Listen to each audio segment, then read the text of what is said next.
Hello, good afternoon. Today, our guest is Christos Makridis. Hello, Christos. How are you doing?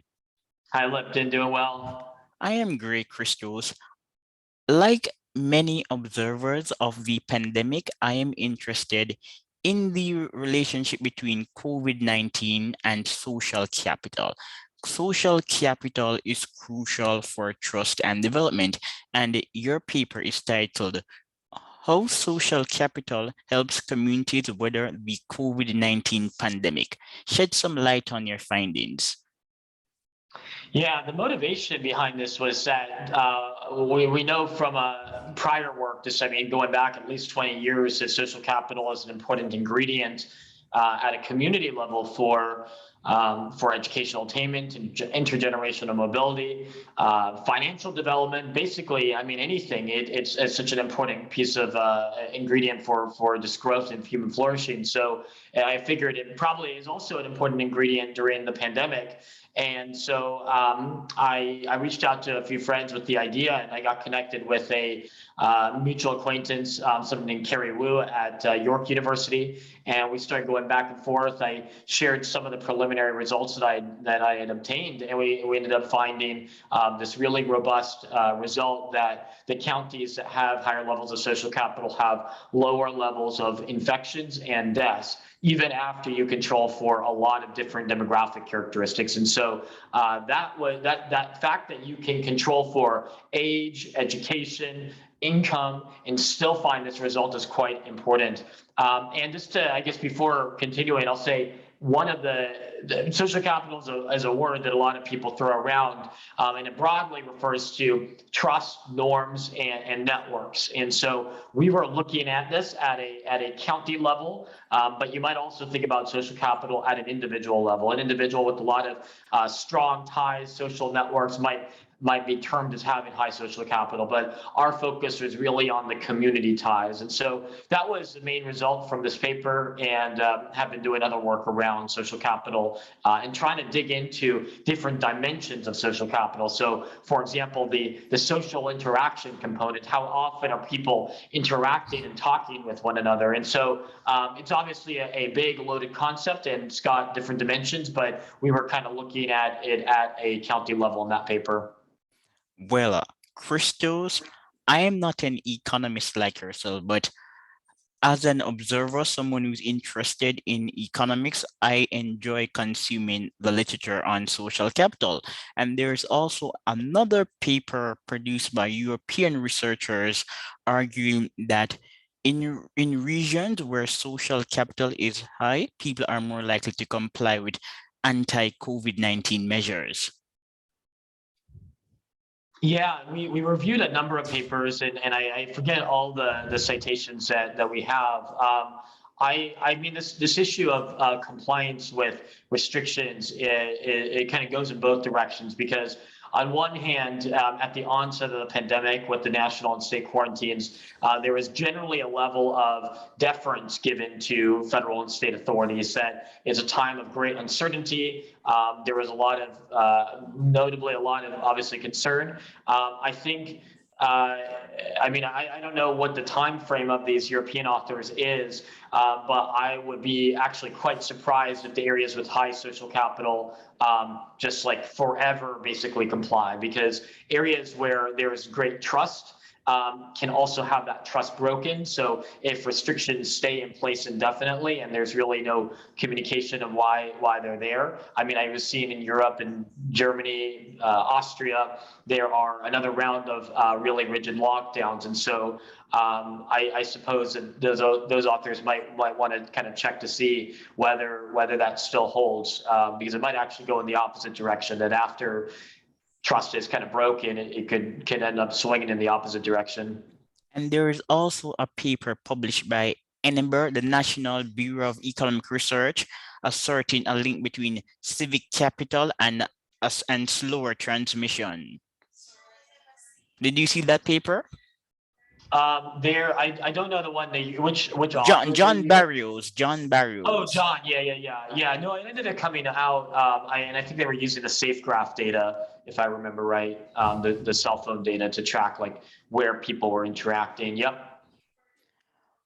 But for those who are not familiar with the data on social capital, could you explain to them why social capital would be associated with a slower rate of transmission? And in your article, in the third line of the abstract, you actually explain why. Yeah, so I mean, I'll just back up and say there's a lot of different ways to measure social capital, and there's not a complete agreement on exactly what it refers to. We were using the Joint Economic Committee Index that was released back in 2020. They have 5 different dimensions. One of the dimensions that we found, so I mean, there's like family unity. There is a proxy for civic engagement and trusted institutions. There is a degree like hospital, healthcare, hygiene sort of variable. And so we were looking at each of these different sub indices as it relates to infections and deaths. And so so not surprisingly, the healthcare one, just the degree of hygiene, the degree to which there's access to healthcare, that one was coming up the most significantly related with infections and deaths, and being negatively correlated, that is. We were also finding some relationship, I believe, in family unity and kind of trusted institutions. And so if there, at the onset of the pandemic, if there was generally a concern for your neighbors, and this is the intuition, is that concern for your neighbors will generally lead you to be more precautionary. You'll wash your hands more. You'll, if you're sick, you're not going to go out in public places and start coughing on people. It's really actually basic best practices that are probably good even not in a pandemic. What I don't want to convey is it's not saying that like concern for other people means you stay inside all the time. Clearly not. Part of social capital is exactly that you're interacting, you're building relationships.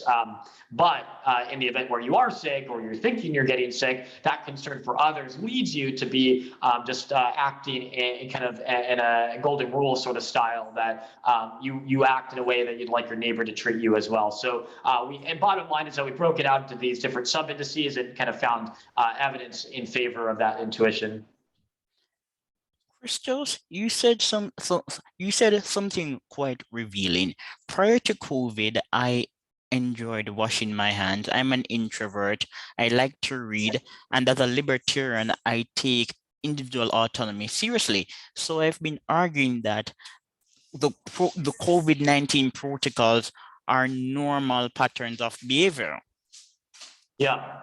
No, I mean, a lot of the practices. I mean, I don't know. I mean, you probably run into people where they should be a lot more hygienic than they maybe are on a daily basis. And so maybe this was a bit of a reminder that, hey, these are pretty low cost efforts to put to practice on a daily basis. So you're exactly right that a lot of these behaviors are probably good, whether there is a big virus or not.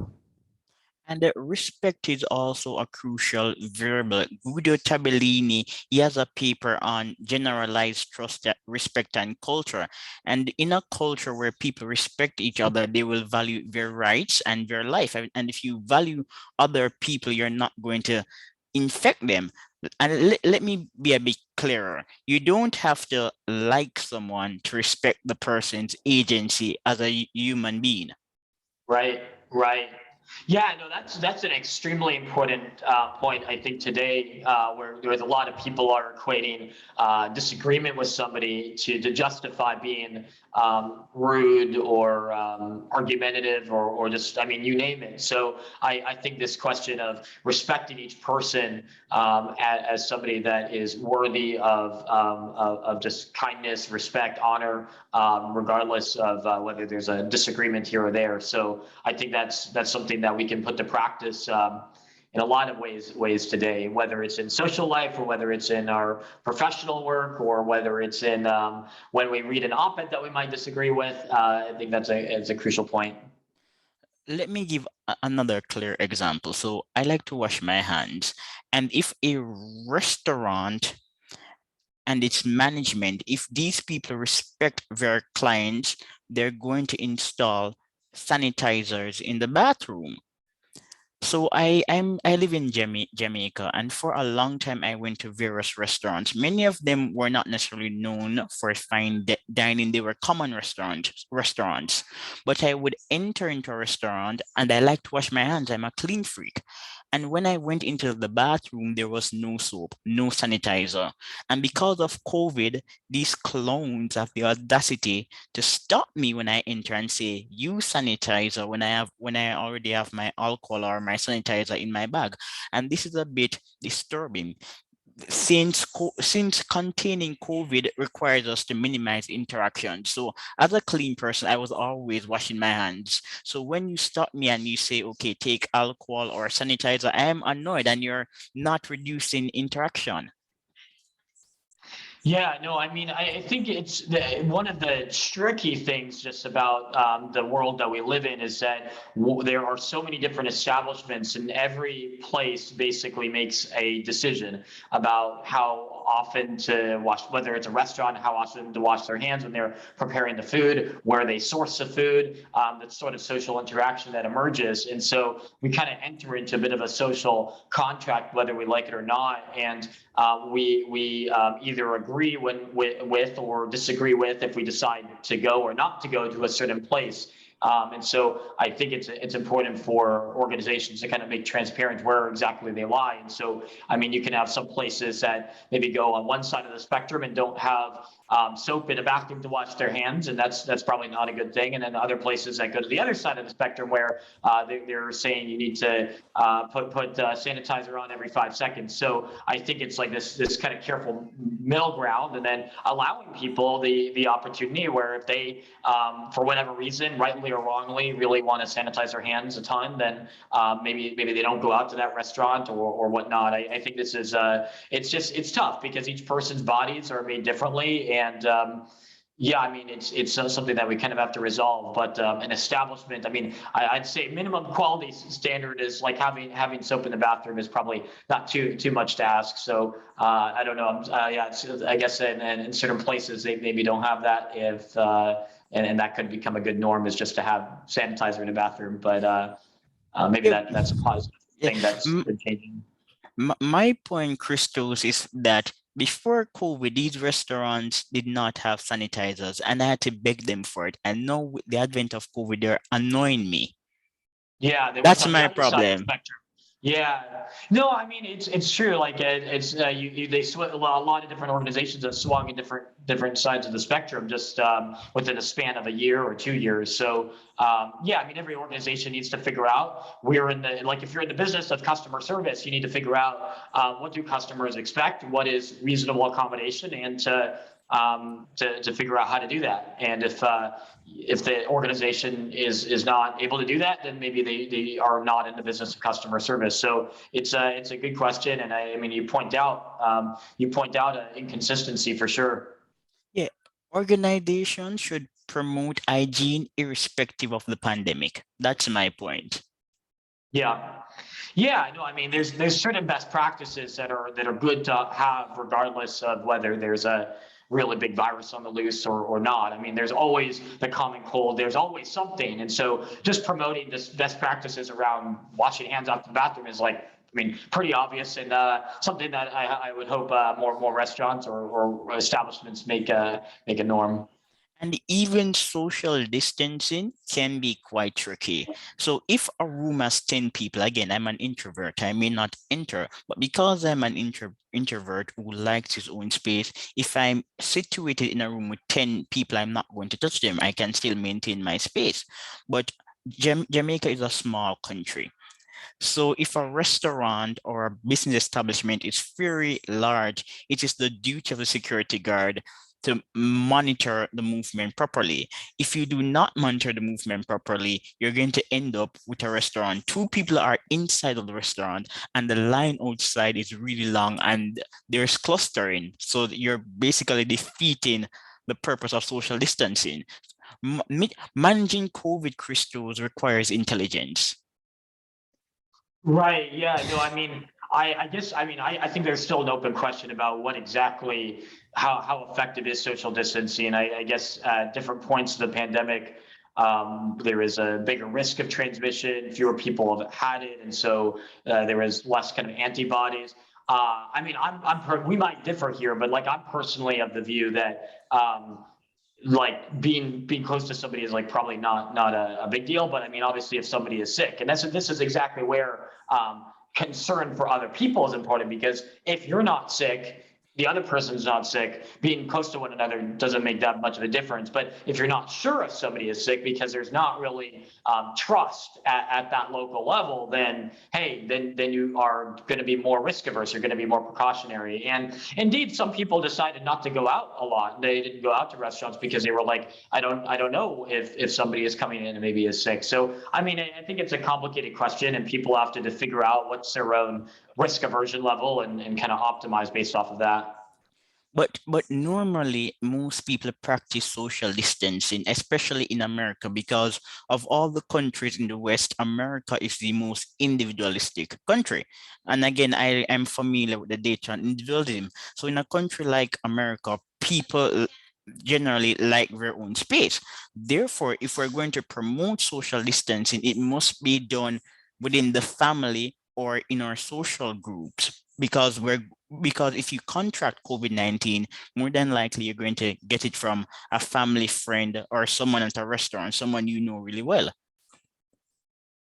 Yeah, I mean, I again, like I think that if somebody is sick, like the best practice is to kind of just focus on getting better, and but I mean, if two people aren't sick or if a family isn't sick, then I mean, being close to one another is like not a big thing. So I guess I don't know. I don't feel like as a social scientist or whatnot, it's like these are just kind of common best practices of use your judgment, and if you're sick, don't go out and talk to a bunch of people. Just focus on getting better and do what you can.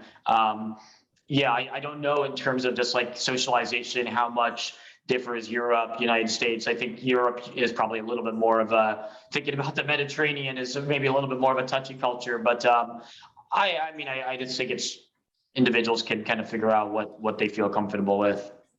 And again, use our intelligence. If you're going to visit your friend and your friend is passionate about facial coverings, wear a mask. But if you're in the public space, transmissions are over 0%. Therefore, if you're not speaking to someone, what's the point of wearing a mask? It's all about using our discretion. Yeah, people just kind of need to use those best practices and use their intelligence, and yeah, just be concerned about other people. Golden rule. I mean, think about what you want other people to do towards you. And what's also really strange about the pandemic is that politicians and policymakers are not talking about diet. So in the Yeah, event that you contract COVID, your immune system can mitigate the implications of COVID-19, but we're not right. talking about diet. It's like I saw a tabloid publication in Jamaica saying a company is offering a free pizza if you take the vaccine. A pizza cannot improve your immune system. Yeah, that's a no. It's a great example, and I mean, gosh, it's tough because a lot of people's immune systems, when the shock of a virus hits, it's hard to change your immunity instantaneously. Well, I mean, you can't. You have to build it up. You have to exercise what you eat, and what you eat has been a function of, I mean, however old you are, and so what we eat and our nutrition, our exercise are all crucially important. And so, I mean, I think again, a best practice is just around healthy living, figuring out what fruits and vegetables you need to be having, figuring out how to get your cardiovascular activity up. These are definitely habits that are good to get into beyond just a pandemic, but just more generally for a life of flourishing. Just like exercise. There are some academics who are looking at the link between exercise and COVID, and so far the evidence seems to be in favor of exercising. However, it's a tricky issue because some gyms can be a tight space. You can't wear a gym when you're exercising with a mask. That's not healthy. It can build up microorganisms. But if the gym can facilitate social distancing, then we should encourage people to go to the gym and get their exercises done. Yeah, and I mean, there's also just like walking or running outside. I think there's a lot of different options, and people need to figure out what suits them and what's within their budget. And taking a 30-minute, hour-long walk every day is probably pretty attainable for people. Yeah, yeah, to navigate the COVID-19 pandemic, we require two tools, intelligence and our discretion. Yeah, well, I maybe this might be I mean, I would put it less about like intelligence per se. It's more just like concern and good like judgment. I think discernment is like a really big thing here. Is just like just think before you do something. I mean, it's just discernment is probably a good thing for pandemic, non-pandemic, just in general. And Christos. So again, I really like to talk about individualism.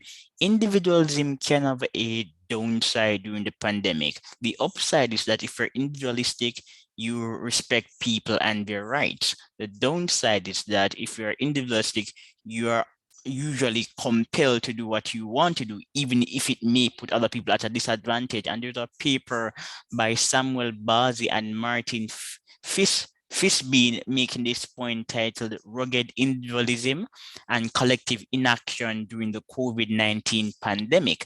And they write, while individualism may be conducive to innovation, it can also undermine collective action with potentially adverse social consequences.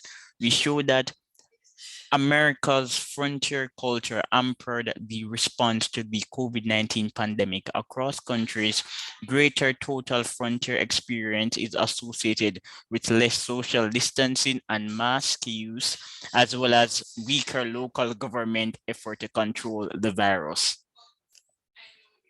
Yeah, I don't know if I've read that paper. I just think every geography is so different. So if you're talking about Montana or I mean Idaho, these are less population dense areas.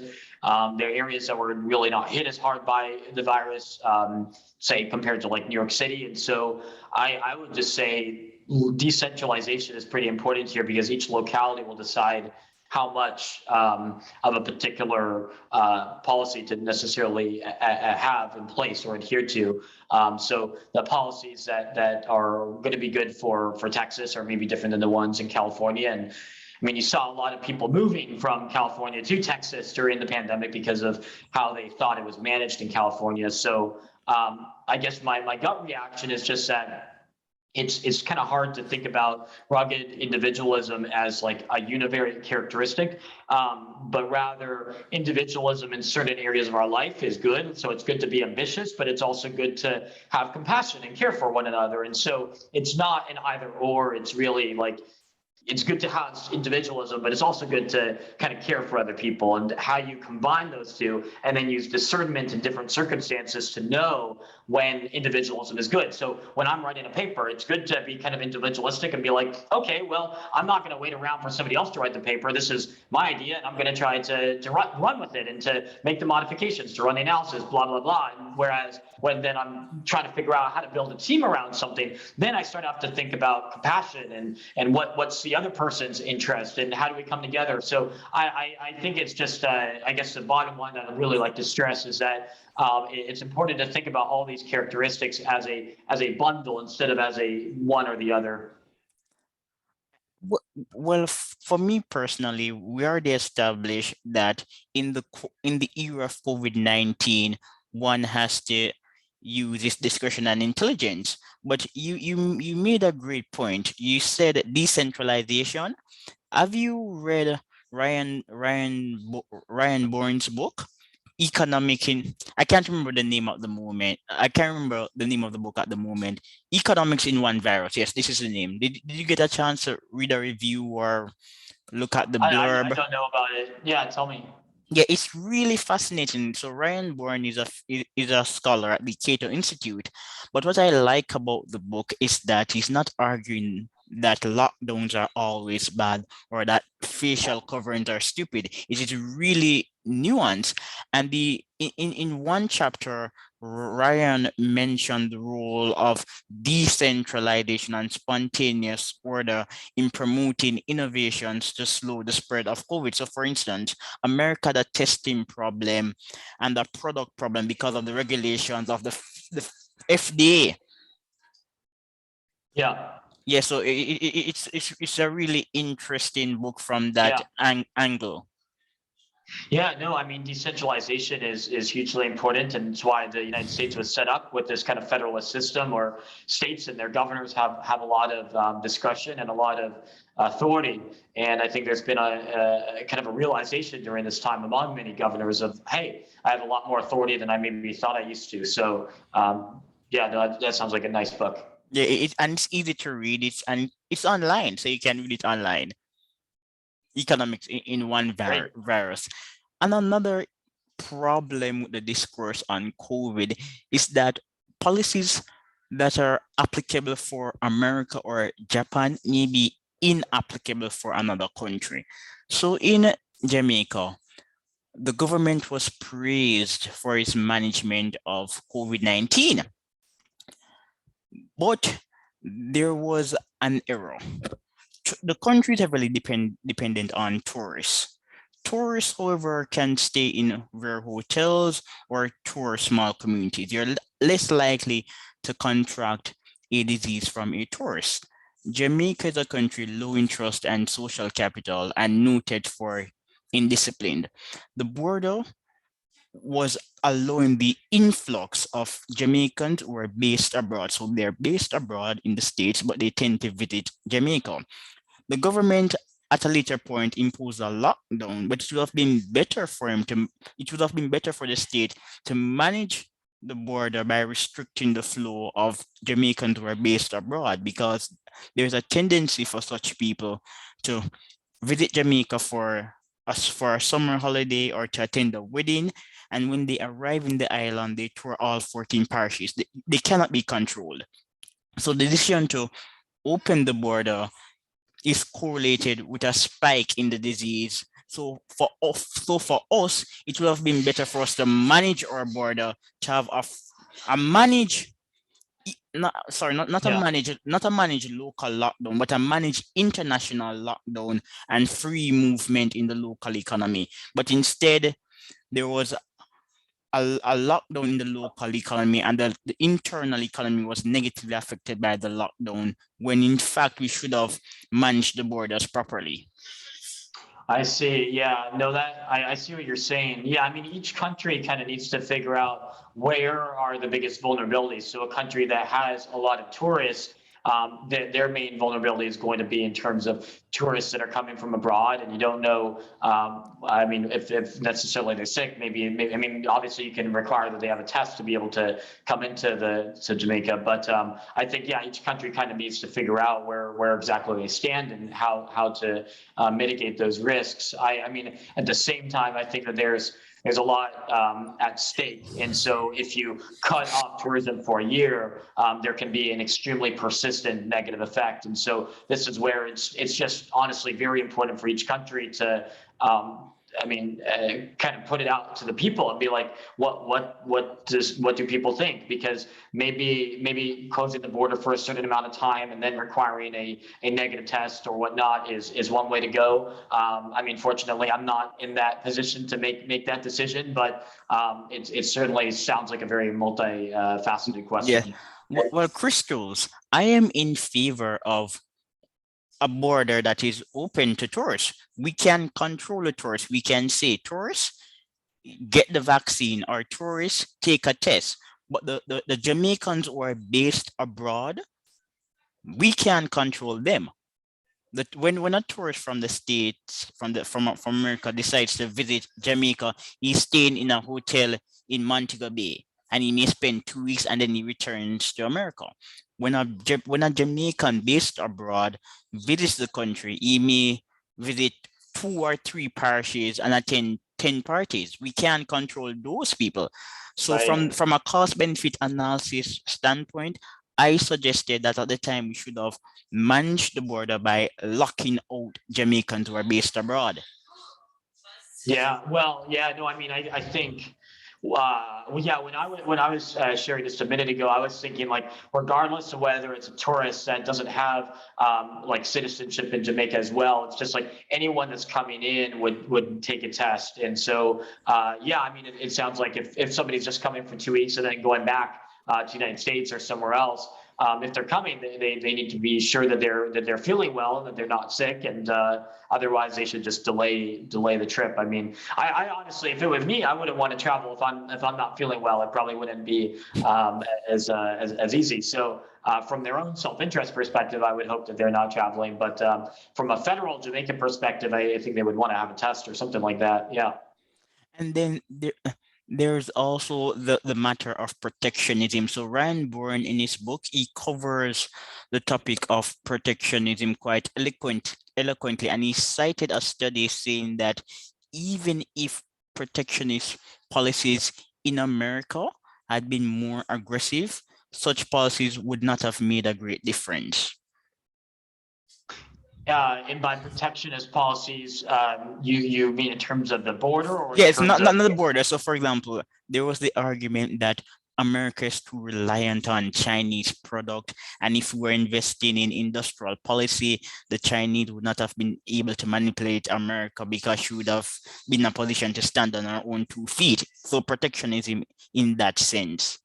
But the problem, as he notes, is that pandemics are unpredictable. They're becoming rarer, but the nature of the pandemic is unpredictable. So someone could have predicted a pandemic, but not necessarily COVID. So let's say, for instance, that a pandemic occurred and America had a comparative advantage in producing the products that are required to mitigate this pandemic.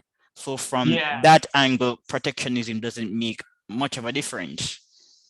Well, I think there are two separate issues. So, from a national security standpoint, if China monopolizes a certain sector that's a critical input for some of our defense equipment, or even something that's just a big consumer product in the United States, that can be a real detriment. So I think that there's a lot of really valid national security arguments, and that could easily be one area where we differ. My biggest concern with a lot of the points, I mean, from certain libertarians that say no to any sort of tariff, is that we are not in a free trade environment. We haven't been in a free trade environment, and China has been doing a lot of really, really dangerous things, and just like, frankly, big abuses of human rights, and just jailing people, using AI to spy on people and then lock them up. So I think these are probably the pandemic versus just like how does the United States, from a national security perspective, respond to that.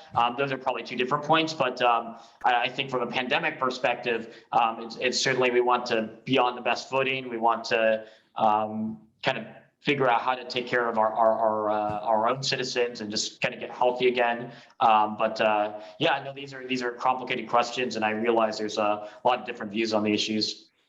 But Christos, if America wants to compete at a higher level than China, and America is competing at a higher level than China, remember, when we're looking at intellectual property rights, the surplus is in favor of America, not China. I interviewed an academic. She was born in China, and even she admits that the patents in China are of a low quality.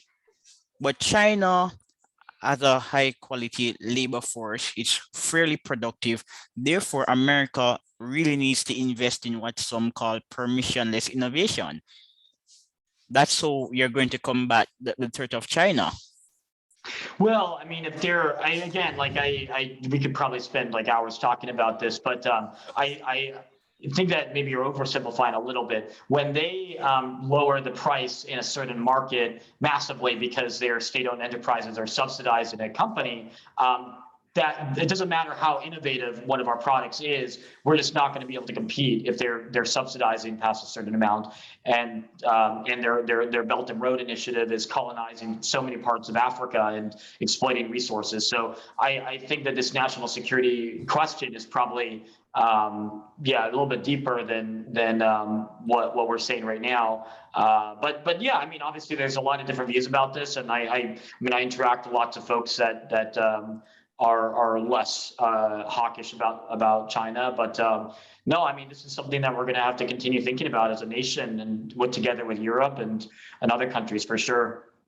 Well, I wouldn't call myself a foreign policy hawk, but I'm a realist. But Americans should never forget that its economy is still more productive and innovative than the Chinese economy. State-owned enterprises in China are not efficient.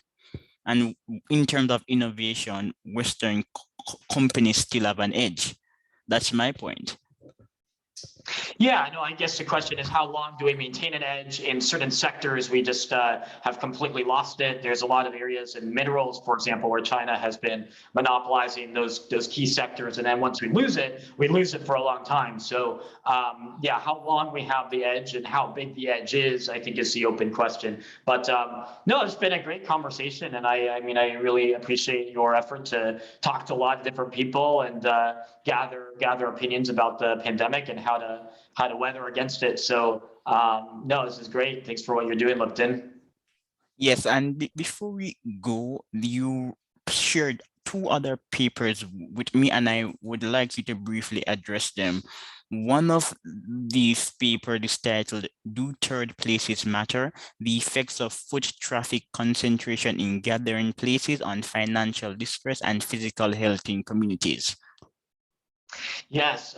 So the first paper was trying to build on what we started off. The first paper we started off on, and it was trying to drill down to one very specific dimension of social capital, namely social interactions. And so we used anonymized cell phone data to look at the foot traffic that takes place within recreational establishments, cafes and restaurants being the most notable examples. And so then we created this index for every county, and we looked at how this level of foot traffic in recreational places in 2019 correlates with pandemic measures during 2020 to 2021. So we showed places with greater third place foot traffic concentration have lower levels of infections, lower levels of deaths related to the pandemic, and lower bankruptcy rates as well. And that's controlling for a lot of other factors. It's controlling for income, demographics, and so on. And then the second paper was looking more at the arts and how the arts is a critical venue for bringing people together and promoting social capital, and looked at all the counties in the United States and looked at growth, employment declines over the pandemic, and then correlated that with levels of social capital. And so one of the really interesting results there also is that areas that experienced a bigger decline in the arts also have lower levels of social capital, controlling for income, demographics, and so on. And so I think the takeaway from both papers, one is that even when you measure social capital looking at interactions, you find that it matters greatly during the pandemic. And number two, that arts, venues, museums, opera houses, and so on are very important channels for creating and fostering social capital at a community level. All right.